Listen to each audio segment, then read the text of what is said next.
Shalom a todos, dia 66 de não fazermos Lashon Hará e fazermos Shmirat HaLashon. O dia 66, ele diz respeito ao 6 de Kislev do primeiro ciclo e o 7 de Sivan do segundo ciclo. Dia 66. Nós estamos na sessão 2, na segunda parte, quando nós estamos falando lá de fala crítica construtiva. Nós tínhamos a primeira parte sobre parâmetros e a segunda parte agora sobre aplicações práticas. Então, nós estamos nas aplicações práticas, dia 66, acusações contra o Bedin. Foi-me feita uma pergunta e ela é bem importante, mas antes nós vamos fazer a bênção do café, que eu vou tomar um cafezinho hoje. Baruch atah Adonai Eloheinu melech haolam, she'akol nihya bidvaro.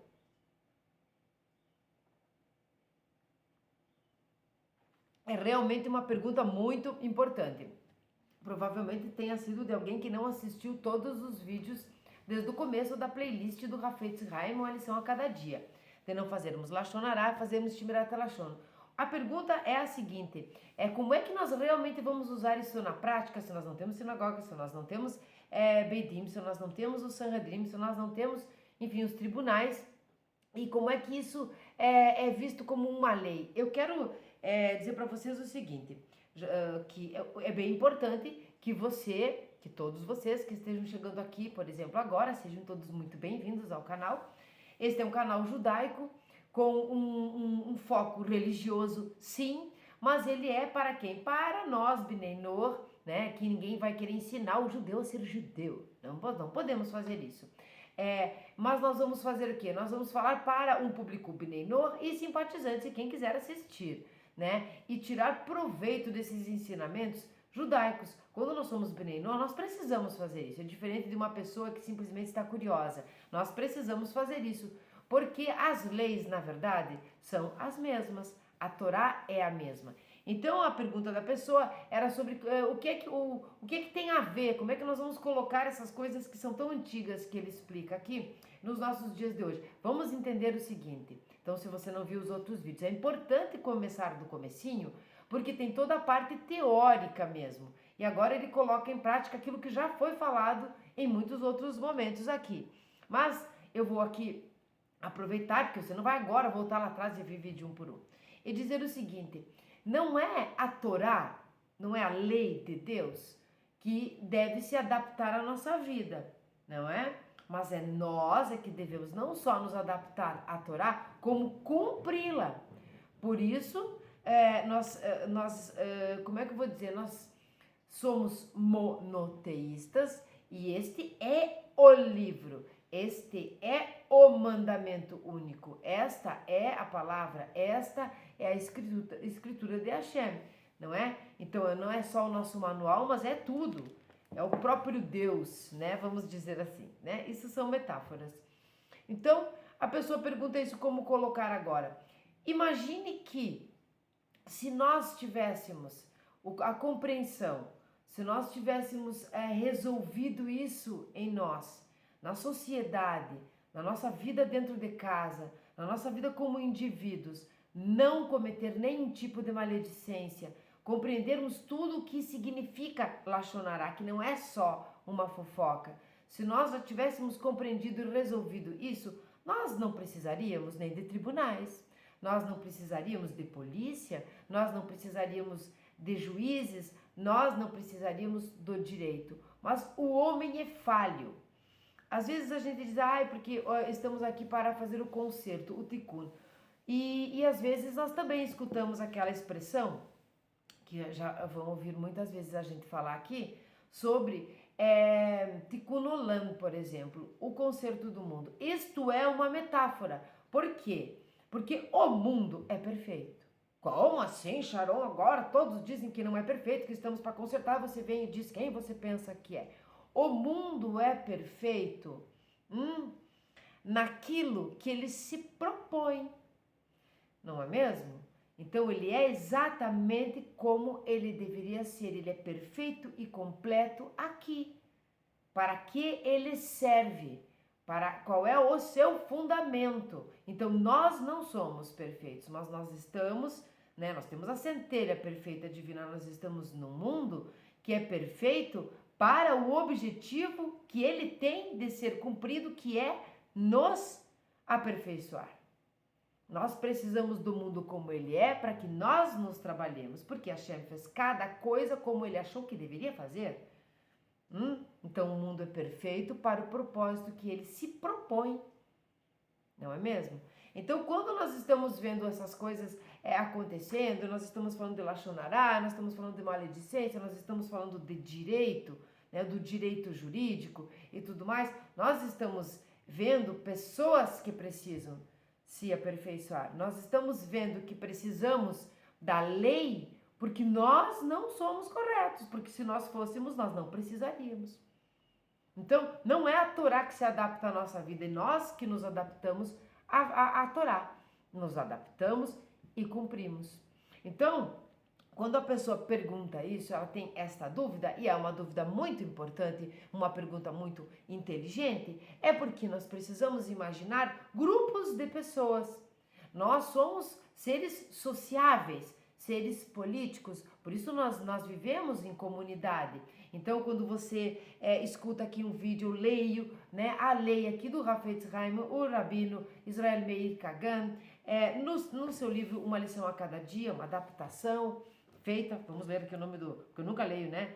De Shimon Filkenman e Yitzhak Berkovitz, essa adaptação das leis do Hafetz Haim, que estudou a sua vida inteira, que dedicou a sua vida para a boa fala. Quando nós estamos aqui trabalhando isso, nós vamos pegar o ensinamento e colocar na nossa vida, né? Nós vamos colocar. A Torá, nós enfiamos a nossa vida na Torá, que ela é a lei de Deus. Aqui nós pegamos os ensinamentos rabínicos e colocamos na nossa vida prática. Então você não tem um Beit-Din, você não tem uma sinagoga, você não tem uma comunidade, mas você tem um grupo de estudos, mas você tem uma família, mas você tem meia dúzia de amigos. Então todo esse processo de treinamento, de nós sermos corretos, de nós termos a boa fala, serve para tudo onde nós convivemos, para todos os âmbitos onde nós convivemos com o semelhante. Então você vai colocar onde você enxergar quando eu ler, onde você enxergar que está merecendo e precisando na sua vida. E vai encontrar em muitos lugares, na escola, no grupo de amigos, no relacionamento de casais, no relacionamento da família, no relacionamento de uma comunidade social, um clube, uma filantropia, como é o nome, uma ONG, tudo. Unir pessoas vai utilizar isso. É isso que nós estamos fazendo aqui. Então não se preocupe se você não tem isso, não tem aquilo. Você tem uma pessoa na sua vida, não tem? Você tem 2 pessoas na sua vida? 3? 4 pessoas na sua vida? Você tem 5 pessoas na sua vida? Então você vai utilizar sim. E muito. E muito.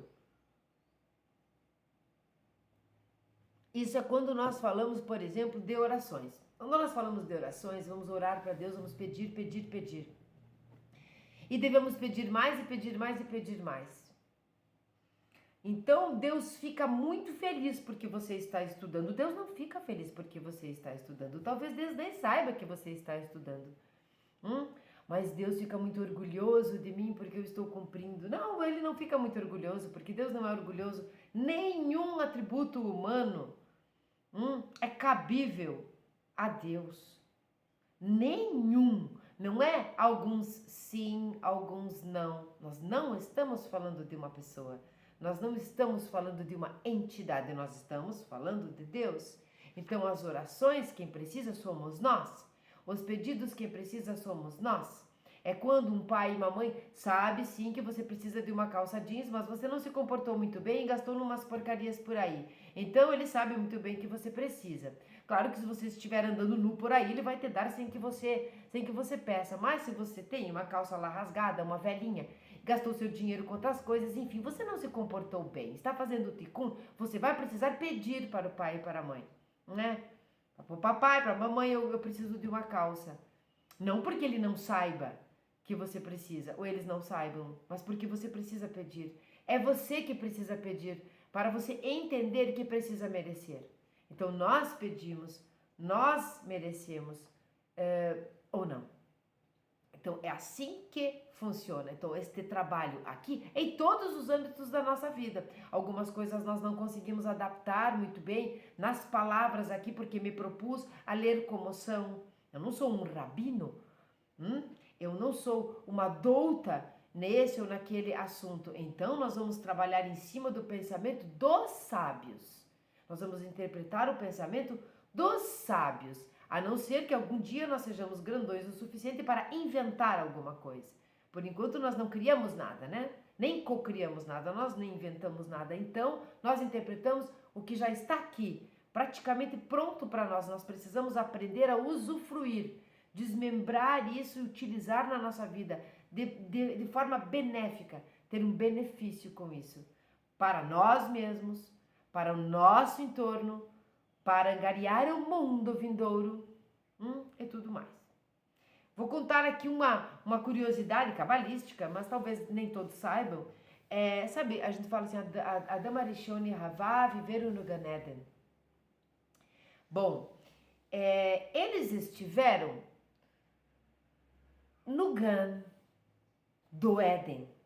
Eles estiveram no jardim do Éden. O Éden, propriamente dito, eles não estavam. Eles estavam no jardim do Éden. Aquele Éden mais profundo, eles não estiveram. Eles pecaram antes, né? É por isso que nós estamos aqui até agora estudando não falar bobagem. Eu espero ter respondido a sua pergunta, a pessoa que me perguntou, porque é bem importante nós sabermos, vamos colocar isto na nossa vida onde estiver mais do que uma pessoa. Se tiver 2 pessoas, você já pode utilizar. Então vamos lá. Dia 66, de não fazermos Lashon Hará, fazermos Shemirat Lashon, e vamos tratar dos assuntos judaicos com seriedade, mas com simcha, com alegria, porque a vida, ela pulsa, ela pede alegria. Fiz uma Lashon Hará lá e sem querer ou querendo, como dizia o Chaves, foi sem querer querendo? Foi sem querer querendo, pois é. Não importa. Você vai lá e conserta e faz de novo, faz o Shemirat Lashon, quer dizer, você vai lá e conserta à tarde, à noite, você vai se consertando, mas com alegria. Não tire a responsabilidade do seu erro de você, não coloque a culpa em Deus, em ninguém, mas não se culpe demasiado a não poder se olhar no espelho, não se culpe demasiado a se sentir pequeno e incapaz e triste, porque aí você vai perder tudo que você já conseguiu. É com alegria. Então, com alegria eu vou ler a máxima. As palavras não conseguem ilustrar adequadamente a profundidade do pecado do fofoqueiro. Olha só, as palavras não conseguem ilustrar adequadamente a profundidade do pecado do fofoqueiro. Acusações contra o Beidim. E claro, não é por acaso, né? Coincidências realmente acontecem, né? As coincidências acontecem, mas nada é por acaso. Justamente o dia de hoje é sobre acusações contra o Beidim. Mas que Beidim se você nem tem? Pois é, coloque na sua vida. Coloque na sua vida. Vamos lá. Se presenciássemos um crime que posteriormente fosse julgado perante um Bedim, um tribunal rabínico, e o acusado fosse inocentado, é proibido fazer críticas sobre o procedimento do Bedim. Você viu o crime e posteriormente este crime que você viu que a pessoa era culpada, passou pelo Bedim e lá a pessoa que você viu fazendo aquele crime, sendo inocentada. Devemos assumir que um tribunal formado por sábios da Torá tenha feito o melhor possível para avaliar os fatos, de acordo com os métodos determinados pela Alahá, ou seja, o testemunho de 2 pessoas, né? O testemunho de 2 testemunhas válidas. Tem que ter pelo menos 2 e elas têm que ser válidas, né? Eu não vou entrar aqui em detalhes, no Talmud Essencial nós já trabalhamos sobre isso. Não é qualquer um que pode testemunhar, e não é um, é mais que 2, são 2. tá? Esse é um mínimo, né? E que tenha se pronunciado de acordo com a lei judaica, como especificado no Shulchan Aruch. Se houve apenas o Shulchan Aruch é o Código de Leis Judaicas. Se houve apenas uma única testemunha de um crime, seu testemunho é inválido porque tem que ser 2. Tá no Talmud. No Talmud Essencial, na nossa playlist que nós já terminamos o nosso estudo. Bom, independentemente da força dos seus argumentos, não interessa a força dos argumentos daquela única testemunha, precisa ter 2.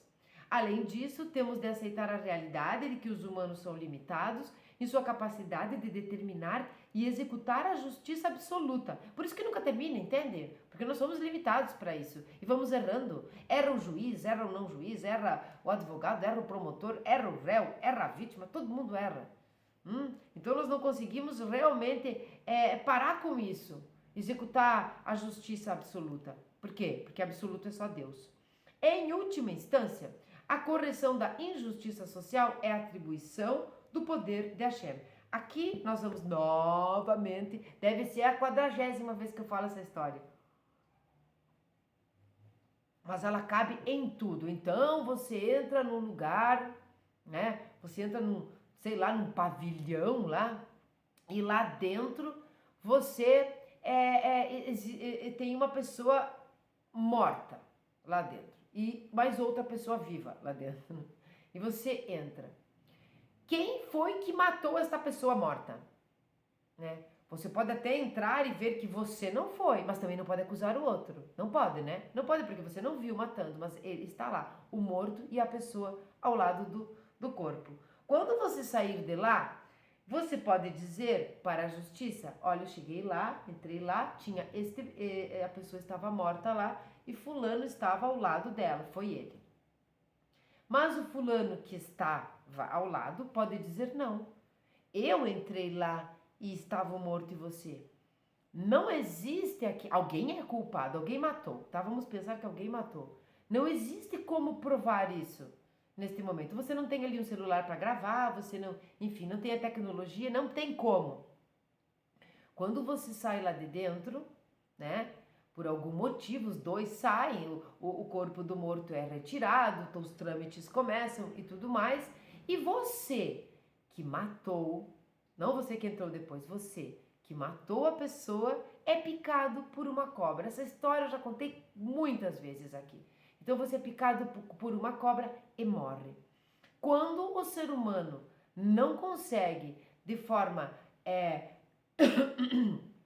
ter da'at, né, a esfirá do discernimento, não consegue fazer isso de forma correta, né, não consegue julgar, né, com justiça, com misericórdia, todos aqueles atributos que Hashem utiliza ferramentas para nós, para vivermos a vida. Quando você erra no julgamento, quando o juiz erra no julgamento, né, Deus dá um jeito. Simples, com a sua mão forte, como ele tirou o povo de Mitzrayim, com a sua mão forte, ele dá um jeito. Você olha e diz, poxa, olha só, eu vi que foi a pessoa, ou eu não vi, mas eu não fui, só estávamos nós 3, o morto e nós 2. Como eu vou provar? Deus vem e faz a sua justiça. Então, quando não tiver ali como fazer, Deus faz a justiça.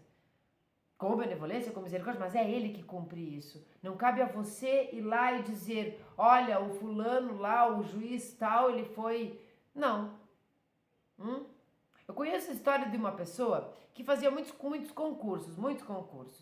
Ele fez um concurso muito maravilhoso lá, passou por um banco também muito famoso, e viu corrupção dentro do banco. Ele denunciou essa corrupção, mas ele não tinha provas, ele foi para a rua, concursado e tudo. Ele foi para a rua, o gerente, o subgerente, todo mundo do banco continuou no seu lugar. Ele foi para a rua. Ele foi pra rua, ele não teve essa... depois a vida dele deve ter sido muito justa com outras coisas e Deus deve ter agido em cima do banco. Mas foi assim a priori. Foi assim no princípio. Então, nós não temos o direito de denunciar, de falar ou de rebaixar, de acusar um bedim, ou de acusar um líder de uma comunidade, ou de acusar o presidente de um clube, que ele agiu fora da lei, que ele agiu errado, que ele inocentou um culpado. Nós não podemos fazer isso. Fica parecendo injusto, né? Mas eu vou continuar lendo e nós vamos entender mais uma coisinha aqui. Onde é que foi o nosso erro? Certamente aquele que perde um caso no tribunal não tem como ser objetivo em sua avaliação da regulamentação do bedim. A prática de questionar a competência do bedim ou de acusar os juízes de parcialidade é uma assintosa Hotzaat Shemra, isto é, uma calúnia. Todavia, se suspeitarmos de que o veredito foi resultado de um erro no processo legal, podemos buscar a opinião de uma autoridade rabínica e pedir-lhe que investigue o assunto. Vejam aqui que você pode ir lá e pedir. Então, olha, eu estou achando que não está certo isso que foi decidido. Nós estamos num âmbito aqui, vamos dizer assim, mais leve, né? Mais leve, é um tribunal, foi inocentado, mais leve, mas quando o assunto é muito sério, ou quando, por exemplo, há uma prisão no meio, esse tipo de coisa, nós vamos ficar de mãos amarradas. Onde foi o nosso erro aqui? Seja num clube, seja no bedim, seja dentro do seu trabalho, do seu emprego, como esse que eu contei, seja numa comunidade Bnei Noach. Onde foi o nosso erro? O nosso erro foi não termos assistido aos vídeos da Sharon desde o começo desta nossa playlist, onde, quando você vê o crime, você deve denunciar. É nossa obrigação moral e nossa obrigação dentro da Torá nós denunciarmos um crime. Nós não podemos nos omitir. Nós estamos vendo por aí quanta gente se omite. Quantas pessoas em momentos terríveis da história contra os judeus, amicíssimo dos judeus. Eu sou uma judia, você é muito, muito, muito minha amiga, meu amigo, né? De tomar chimarrão juntos, de estudar juntos, somos muito amigos, realmente. Quando, de repente, invadem a minha casa para me prender porque eu sou judia, vamos matar todos os judeus. Isto virou moda desde que eles apareceram, né? No mundo. Você, que era tão minha amiga e tão minha amiga, meu amigo, diz assim, não sei, não conheço, nunca vi esta pessoa. E aí, eu me lasco. Pois é, isso deveria ter sido feito no começo. Em vez de você ir lá acusar um tribunal que está fazendo o seu melhor, tendo as duas testemunhas, porque existe um falso testemunho, então o juiz pode dar um veredito, pode dar aqui neste caso, estamos falando de tribunal rabínico, pode dar, ou líderes de comunidade mesmo, tá? Líderes de comunidade Bnei Noach, isto não está escrito aqui, antes que me perguntem, este é o nosso trabalho, adaptar a nossa realidade. Este é o nosso trabalho. Aqui. Então, você não falou isto antes. Ele fez o possível, né? O juiz ou o líder da comunidade ou o chefe da tribo, tá? Fez o seu possível, cumpriu ter duas testemunhas. Uma delas talvez fosse mentirosa, está ali fazendo um falso testemunho, mas cumpriu tudo que diz no Shulchan Aruch. Tudo que está no Código de Leis. Precisa das duas testemunhas? Tem. Elas são válidas? Sim, elas são válidas. Aí então, o tribunal está completo? Sim, está completo. E aí ele dá um veredito inocentando um bandido, mas você que sabia, que viu, não denunciou. Lá atrás, você teve talvez medo. Talvez você tenha tido pouca fé em Hashem, e medo mesmo, medo de denunciar, não teve fé em Deus que Ele estaria com você, fosse o que fosse que acontecesse, você não teve nem sequer cidadania naquele momento. E mais, talvez você tenha tido aquele medo que nós queremos muito vir abordar aqui no canal, lá na outra playlist lá dos 13 aos 60, aquele medo do pertencimento, aquele medo da perda social. Eu vou denunciar, sendo que é meu conhecido, vou ficar mal falado, vou ficar sozinho, vou perder o amigo. Então você colocou Deus abaixo. Você colocou a justiça que era desculpe, que era cabível para você, que você poderia ter feito. Naquele momento você deixou de fazer por todos esses brios, por todas essas coisas muito individuais e mundanas suas. Então você não tem direito de ir lá e falar do tribunal. Aqui você errou. Por isso nós temos que acompanhar exatamente uma lição a cada dia. Cumpriu esta de hoje? Entendeu esta de hoje? Vai para de amanhã. Amanhã aquela. E depois a outra, e a outra, e a outra. E quando terminar os 178 dias, você volta no primeiro. E recomeça tudo. Assim como nós fazemos com o estudo da Torá. Por quê? Porque nós somos suscetíveis de erro o tempo todo, enquanto nós estivermos aqui. Porque o mundo é perfeito, nós é que não. Quando nós falamos do conserto do mundo, não é porque ele precisa de conserto, mas é porque ele está cheio de pessoas imperfeitas, que transformam ele aparentemente num lugar não perfeito. Mas ele é perfeito para o seu propósito. Bom, então tem que ir lá e denunciar. Entenderam, né? Me estendi, mas entenderam. É isso que nós temos que fazer. Não tenha medo, se você agiu certo, alguém será picado por uma cobra e não será você. Assim a gente espera. Além da descrição. Os nossos sábios ensinam. Lachonará mata 3 pessoas. Lembram que nós falamos isso? Quem fala, quem ouve e quem é o objeto da fofoca. Ou do Lachonará, da maledicência. Isso está em Yerushalmi, tá? Não é o Talmud babilônico, o Talmud Bavli que nós estudamos, mas está em Yerushalmi.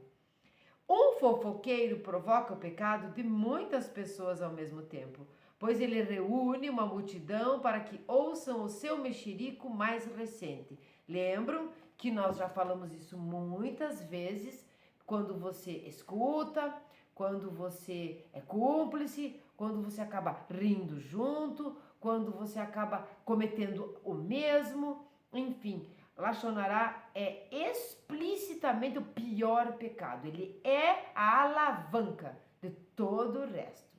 A flecha bumerangue é certeira naqueles e de volta para você. Ele é hábil na arte de tornar os seus relatos intrigantes e convincentes, para que seus ouvintes aceitem as suas palavras como um fato e, em muitos casos, espalhem a novidade aos outros. Sabe aquela pessoa que ela fala uma fofoca que contaram para ela simplesmente justamente para aquele negócio do pertencer? Vejam como nós temos 2 adolescências, né? Uma na adolescência e outra lá quando é velho. Por quê? Porque a gente tem essa coisa de, então vamos nos reunir, vamos ser atraentes, vamos ser, né? Aqui conta, o fofoqueiro chega, tem como uma coisa muito atraente, muito intrigante, sabe contar muito bem, faz aquela fofoca, te incentiva, e você naquela ingenuidade, você acaba contando para os outros, para pertencer, para ter uma novidade, para ter uma fofoca. Isto não te exime da culpa, seja você ingênuo ou não. Fez o ato, tá feito. Pois é. Porque ainda você quer não contar novidades aos outros. Outros, sim, aquele que tem prazer em ouvir fofocas, costumam adotar os métodos do fofoqueiro, espalhando boatos antigos e novos entre os outros. Aquele que gosta de escutar a fofoca, ele absorve a fofoca, ele age como fofoqueiro, ele passa adiante e, como diz aqui, ó, espalhando boatos, porque a cada conto aumenta um ponto, não é? A cada pessoa que ele vai contar alguma coisa, ele aumenta um pouquinho, ele fala uma mentirinha, ele dá ele coloca um adereço, um enfeite naquilo para ficar mais atraente, para ser mais quisto no grupinho, e aí ele vai piorando a situação dele, daquele que escuta e daquele que é o objeto. Sendo que ele já era o que tinha escutado, né? As palavras não conseguem ilustrar adequadamente a profundidade do pecado do fofoqueiro. A máxima, né? Do dia. O seu falar causa danos indescritíveis a ele mesmo e a todos os que aceitam e contam lachonará por sua causa. Geralmente, o seu crime vai sendo composto à medida que ele vai temperando as suas palavras com zombaria e mentiras, que apesar de não serem difamatórias, são proibidas. Nós já vimos que você pode depreciar, prejudicar, deixar poeirinha e tudo mais. Nós estamos na prática onde tudo isso acontece junto. Então ele deixa muito claro aqui, ó, mesmo que não sejam difamatórias, você não esteja difamando a honra, por exemplo, de alguém, são proibidas. Né? E aqui, como eu já tinha dito antes, ó, ele vai temperando as suas palavras com zombaria e mentiras. Ele mente, ele aumenta mentindo, né? Como a cobra mentiu para Ravá. Ela vai mentindo, aumentando, enfeitando, deixando atraente, mesmo sem difamar. Isto é uma proibição, porque isto é lachonará. Quantas coisas a gente olha e vê, ai, mas isso não é lachonará. Agora eu não estou falando daquela frase que eu costumo dizer assim, ai, é só um comentário. Não, não, outras coisas a mais. Mas não é lachonará. Às vezes, da sua boca pode não ser mesmo. Você precisa falar, às vezes nós precisamos. Por exemplo, eu vou contar um exemplo como desta pessoa que fez o concurso. Não vou falar o nome, ela pode nem ter existido mesmo, eu posso ter inventado, pode ser uma parábola, uma fábula, uma metáfora, uma analogia. Nós utilizamos essas ferramentas.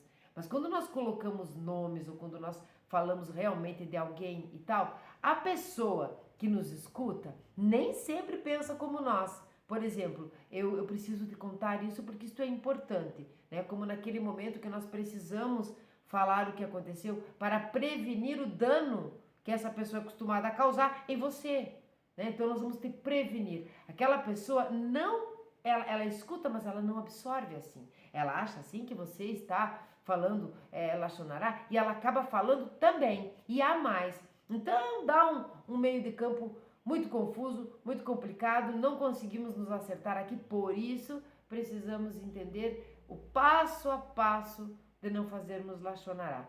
Conversa com a pessoa sobre algum motivo, né? Não conseguindo, fala com alguém que ela tem intimidade, que possa fazer o intercâmbio ou que chegue até ela, né? Aquilo que não está bom, aquela demonstração que você gostaria de fazer, não dando certo assim, você chama o rabino, o líder do grupo. É assim que funciona, moralmente falando. Não precisa estar necessariamente escrito aqui no livro. Você que está aí lendo ou está lá em 2000 não sei quanto, assistindo aos vídeos, isto é judaico, mas eu quero que você entenda que você pode colocar entre parênteses Bnei Noach. Isso não é para Bnei Noach. Isso não é para judeu, isso é para pessoas. Isso é para seres humanos se entenderem. Isso é para seres humanos se elevarem. Nós todos juntos. Antes de você ser um judeu, você é uma pessoa. Antes de você ser um budista, você é uma pessoa. Antes de você ser um Bnei Noach, você é uma pessoa. Nós somos gente. Então, eu estou com tosse hoje. Então, isso é para todos nós. Muito facilmente colocado na nossa vida. Muito facilmente. Olhe, perceba. Olhe em volta. Olhe em volta e veja. Esses ensinamentos do Rafael Tzahim são extraordinários, necessários. E o erro com relação a esses ensinamentos todo dia são recorrentes, até mesmo quando nós estudamos.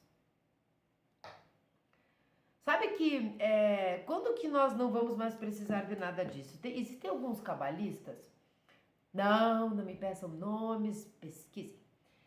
Porque não sei quais são exatamente, mas uns sim, outros não. Que dizem, ou assim, o Zohar, de repente, busque, que alguns grandes sábios são ou foram a reencarnação, por exemplo, de Moshe Rabbeinu, por exemplo, do rei Davi Melech, também. né? Dizem isso. Alguns sábios e cabalistas também dizem que alguns grandiosos homens, por almas elevadíssimas e antigas, nem precisariam mais estar aqui no mundo físico, mas eles se predispõem, não sabemos como, porque não sabemos como é que é lá no mundo invisível. Eles se candidatam a vir até aqui para justamente contribuir para a nossa instrução. Pessoas que já evoluíram o suficiente que não precisariam mais encarnar no mundo físico, já consertaram o físico. Elas voltam para isso, para nos passar algumas mensagens. Isso, eu quis dizer isso, por quê? Porque nós precisamos entender que enquanto nós estivermos aqui, esses erros, eles acontecerem, nós estamos em conserto e nós estamos produzindo mais méritos negativos. Então nós precisamos fazer o certo. Para quem sabe um dia nós sermos esses mestres que vêm até aqui justamente para instruir. Para instruir. Porque o serviço nunca acaba, não sei se você sabe, porque mundo vindouro não é deitar numa cama e fechar os olhos e ficar dormindo e nunca mais fazer coisa nenhuma. Não, lá você vai arregaçar as mangas, assim como aqui, e ajudar aqueles que estão atrás de você. Por exemplo, quando nós estamos num patamar escolar, nós temos irmãos menores do que nós estamos no 8º ano. É o 8º ano hoje que diz, é série, oitavo ano, eu acho. Né? E você tem lá o seu irmãozinho que está na 6ª, na 5ª, você vai ensinar, ajudar ele a fazer a lição de casa, por exemplo. Então, os grandes mestres vêm para ajudarmos a nós chegarmos onde eles estão. Não tem fim esse ciclo, não tem fim. Não tem fim. Ó, se Deus não tem começo nem fim, e nós somos a sua imagem e semelhança, uma centelha dele, ele não joga nós no lixo. No máximo ele joga nós no lixo reciclável, mas não no lixo eterno. Nós não somos aniquilados. A Mishnah diz, a Bíblia pune aquele que se junta aos transgressores como se ele mesmo fosse um transgressor. A Bíblia pune aquele que se junta aos transgressores como se ele mesmo fosse um transgressor. Mishnah Makot 1:7.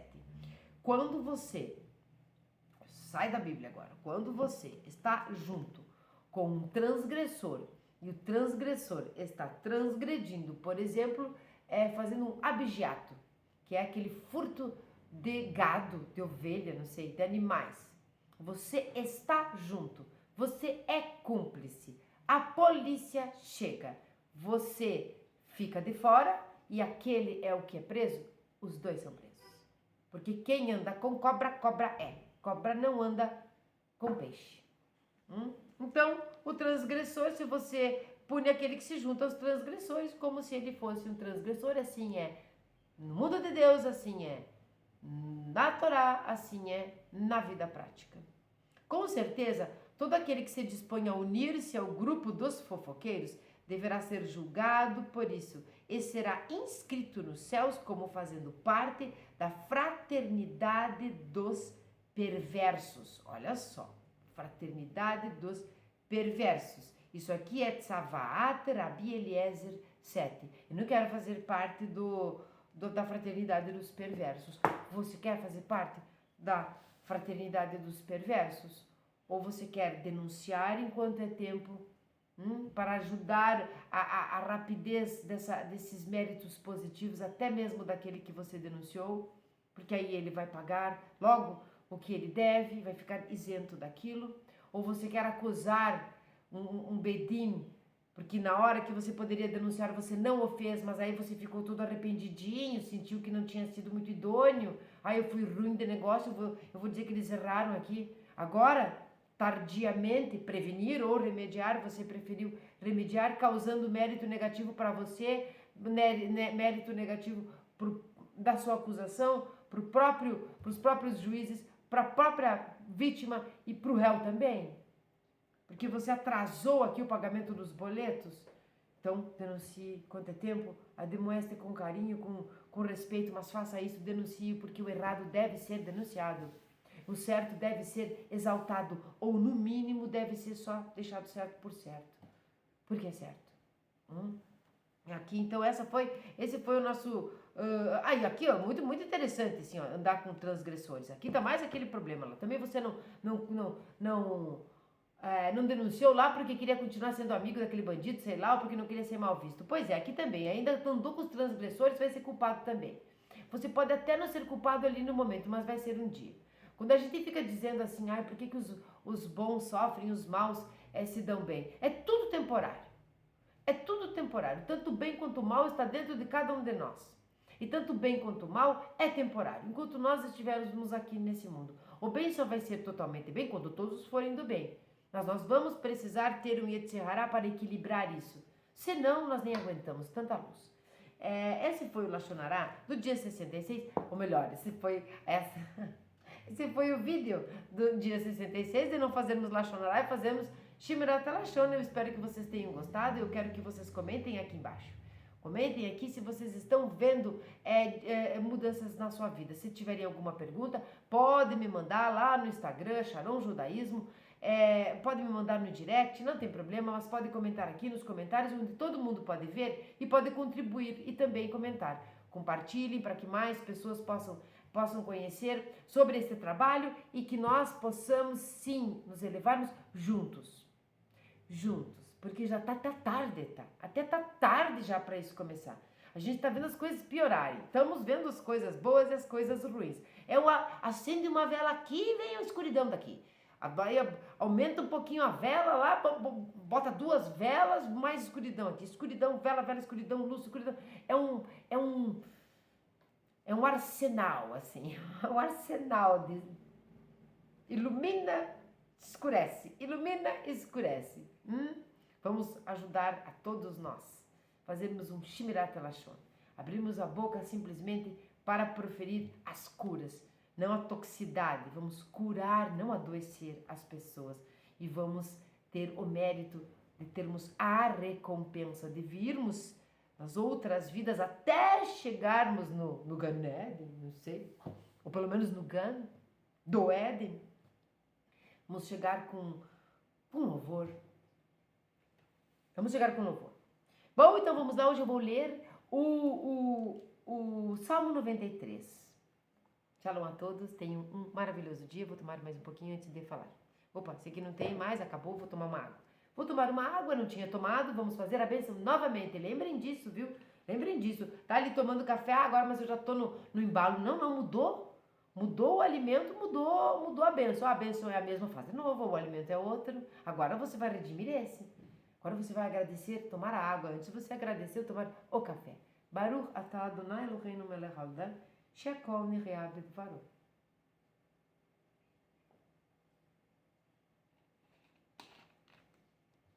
É um líquido precioso, né? É um líquido precioso. Então, o Salmo 93. Reino eterno e majestade o reveste, sim, força e majestade o revestem. Firme e inabalado está o mundo por ele criado. Desde a mais remota antiguidade, firme é o trono do eterno. Elevam os rios a voz de suas águas fragorosas, acima, porém, do bramido das águas mais volumosas, acima do quebrado das vagas do mar, está o Eterno, que é poderoso nas alturas, fidelíssimos são os teus testemunhos, santidade embelezará a tua casa, ó Eterno, agora e para todos sempre. Vocês podem dizer amém quando eu termino o Salmo, e eu gostaria que vocês escrevessem aqui embaixo, hashtag cheguei até o fim. Se você chegou até o fim do vídeo. Até uma próxima, tenham todos um maravilhoso dia, uma maravilhosa noite, uma maravilhosa vida e de boca fechada.